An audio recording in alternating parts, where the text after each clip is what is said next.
नमस्कार, मैं आपके साथ अंजना और आप देख रहे हैं ग्लोबल इंडिया टाइम्स न्यूज। आइए सही चीज को सही लोगों तक साझा करें। विदेशों में छिपे भगोड़ों की अब खैर नहीं, अमित शाह आज लॉन्च करेंगे भारत पोल पोर्टल।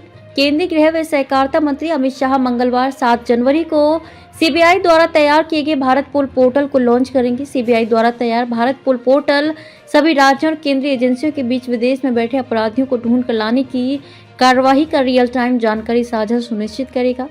दरअसल विदेश में रहने वाले वांछित अपराधियों को ढूंढने के लिए इंटरपोल से नोटिस जारी करना होता है। भारत में इंटरपोल की इकाई के रूप में सीबीआई काम करती है, इसलिए सभी राज्यों, केंद्र प्रदेशों और केंद्रीय एजेंसियों को वांछित अपराधियों को ढूंढने के लिए सीबीआई के मार्फत इंटरपोल तक पहुंचना होता है। पत्रों, ईमेल, फैक्स की झंझट होगी समाप्त। केंद्र, राज्यों और केंद्र शासित प्रदेशों के स्तर पर यह समन्वय इंटरपोल लाइजन ऑफिसर के माध्यम से किया जाता है, जो अपने अपने संगठनों में पुलिस अधीक्षकों, पुलिस आयुक्तों और शाखा प्रमुखों से जुड़े होते हैं। वर्तमान में सीबीआई, आईएलओ और यूनिट ऑफिसर्स के बीच संवाद मुख्य रूप से पत्रों, ईमेल और फैक्स के जरिए होता है। भारत पोल पोर्टल अब इन झंझटों से मुक्ति दिला देगा और रियल टाइम पर सारी जानकारी साझा हो सकेगी।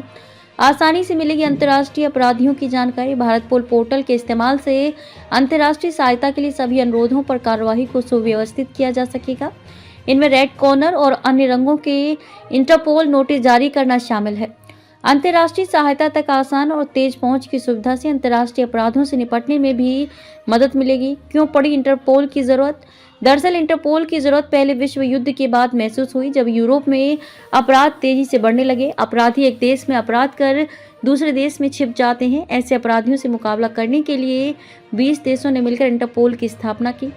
7 सितंबर 1923 को ऑस्ट्रेलिया के वियना में इसकी स्थापना हुई थी। हालांकि उस समय इंटरपोल को इंटरनेशनल क्रिमिनल पुलिस कमीशन कहा जाता था, लेकिन 1956 से इसे Interpol International Criminal Police Organization कहा जाने लगा।